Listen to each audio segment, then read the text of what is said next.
Monsieur le Président de la République, chef de l'État, chef du gouvernement, Monsieur le Préfet du département du Littoral, Monsieur le maire de la ville de Cotonou, Béninois et Béninoises, la paix n'est pas un vain mot. La paix, c'est un comportement. La paix n'est pas un manque de crépitement des armes. La paix, c'est au niveau des cœurs.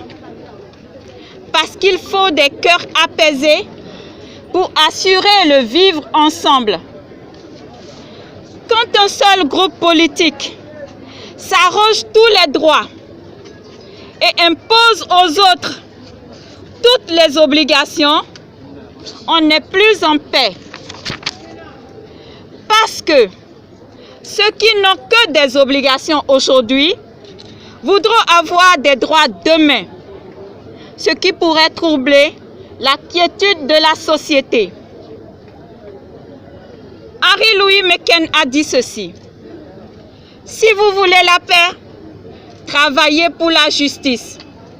C'est pour cela que nous les femmes, nous les mamans béninoises, demandons au président Patrice Talon la restauration de la démocratie pour des élections inclusives, justes, équitables et transparentes pour tous les Béninois désireux d'être candidats. Pour la paix, il est absolument nécessaire de revenir sur les anciennes dispositions électorales qui lui ont permis de devenir président de la République. En dépit de tout ce qui lui était reproché à tort ou à raison. Oui, nous le demandons et nous le demandons de tout cœur. Nous demandons donc les mêmes conditions électorales qu'en 2016. Si le président Patrice Talon ne veut pas revenir sur cette disposition, il faut cette fois-ci qu'il convoque à un dialogue national, inclusif, au cours duquel les fils et les filles du Bénin détermineront ensemble, dans un consensus, les modalités de cette élection de l'an 2021. À cette recommandation, nul ne sera de trop. Tous les Béninois, d'ici et d'ailleurs, doivent participer à cette table ronde pour espérer une décryptation effective de la situation sociopolitique de notre pays. La paix véritable est à ce prix-là et nous le souhaitons de tout cœur. Esther Johnson a dit ceci: le cœur d'une mère est habité d'un amour abyssal que même les ténèbres ne peuvent dépouiller. Et pourtant, hélas, nos cœurs, les cœurs des mères sont remplis d'angoisse, de peur. Oui, nous avons peur. Peur de ce qui pourrait arriver à nos enfants, à nos frères, à nos sœurs, à nos époux et même au président lui-même. Nous avons peur. Et parce que la femme, c'est la femme qui donne la vie, elle doit être garante et symbole de paix. Nous, les femmes béninoises, les mères béninoises, malgré la peur de se faire tirer dessus à balles réelles, nous avons décidé quand même d'exprimer notre inquiétude quant à la situation de nos paix qui prévaut dans notre cher pays, le Bénin. Ce Bénin que nous aimons tous. Nous appelons tous les Béninois de la mouvance, de l'opposition, la société civile, les sages de ce pays, toutes les forces vives de la nation à s'asseoir autour d'une table pour nous trouver, tel que ce fut en février 90, avec la conférence nationale, des conditions qui assurent une élection apaisée. En envisageant l'organisation de ces manifestations pacifiques, les femmes des 77 communes et municipalités du Bénin voulaient aussi dénoncer avec la dernière vigueur, sans l'intention d'offusquer notre cher président, M. Patrice Talon, cette dangereuse confiscation de notre processus démocratique. Processus acquis de longues luttes, de peine et de sang, de même que les plus préoccupantes tensions politiques qui en résultent. Nous manifestons également pour demander au chef de l'État et à son gouvernement des mesures concrètes contre la faim, la pauvreté qui sévissent dans notre pays et stop au licenciement, le dédommagement de nos personnes, de toutes les personnes dégagées des espaces publics, la réduction des impôts dans nos marchés, l'arrêt de la liquidation des entreprises publiques au profit de quelques privilégiés afin de sauvegarder les emplois de nos maris, de nos sœurs, de nos frères et de nos enfants. L'équipement des centres de santé pour assurer des soins adéquats aux populations.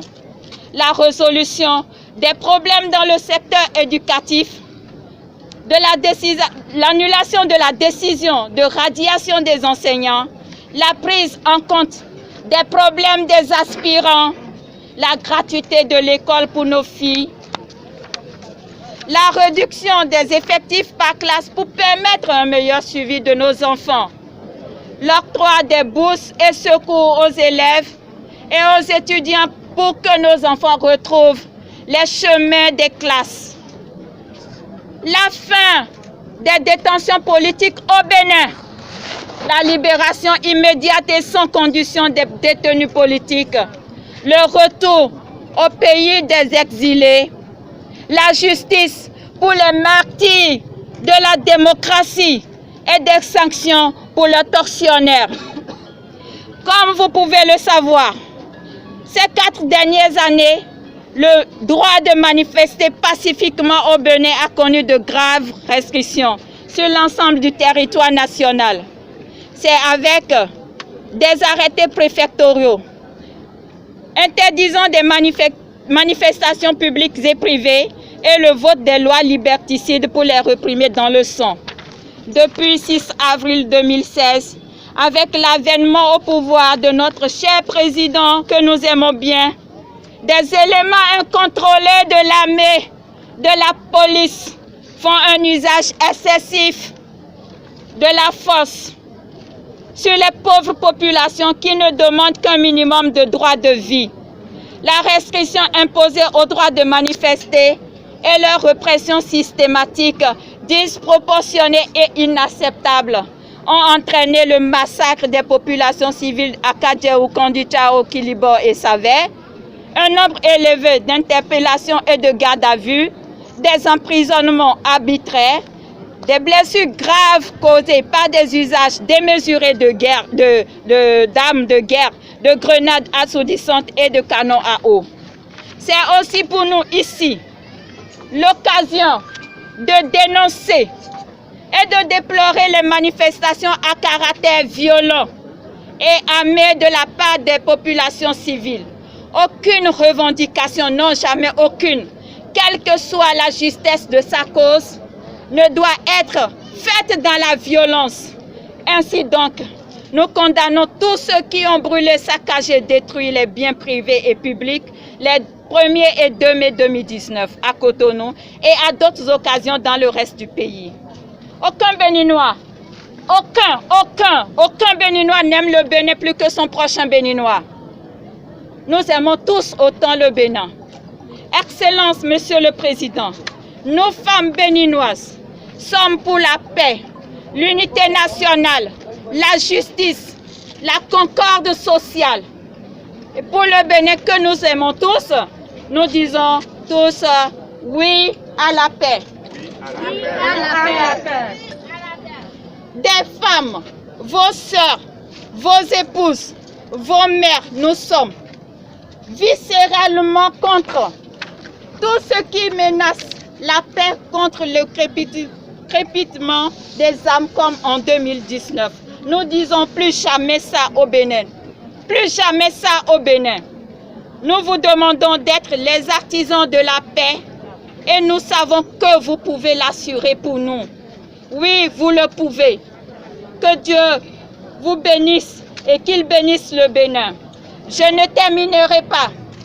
Je ne terminerai pas sans dire un grand mot de remerciement à l'endroit du haut commandement militaire, à la direction générale de la police républicaine, à la direction générale des sapeurs-pompiers, le préfet et enfin au gouvernement pour nous avoir laissé exercer notre droit constitutionnel à l'expression.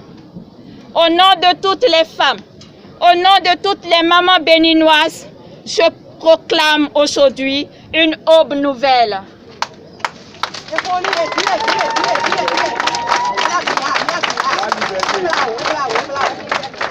Vive le Bénin, que Dieu vous bénisse. Merci. Je vais vous dire simplement trois choses. La première chose, c'est que je vous garantis que je vous ai écouté religieusement et je vous rassure que vos doléances seront transmises aujourd'hui. Aujourd'hui même. C'est-à-dire que nous allons faire en sorte que cette doléance remonte avant lundi aux autorités. C'est la première chose. La deuxième chose, je peux vous dire que je suis heureux de constater que la démocratie est bien réelle et tangible dans notre pays, le Bénin. C'est un élément factuel que nous pouvons constater, c'est factuel, c'est visible. C'est la deuxième chose. La troisième chose, là je m'exprime en tant que deuxième adjoint au maire de la ville de Cotonou, pour quand même vous sensibiliser au respect des gestes barrières. Vous n'êtes pas sans savoir que nous sommes en situation de pandémie au niveau mondial.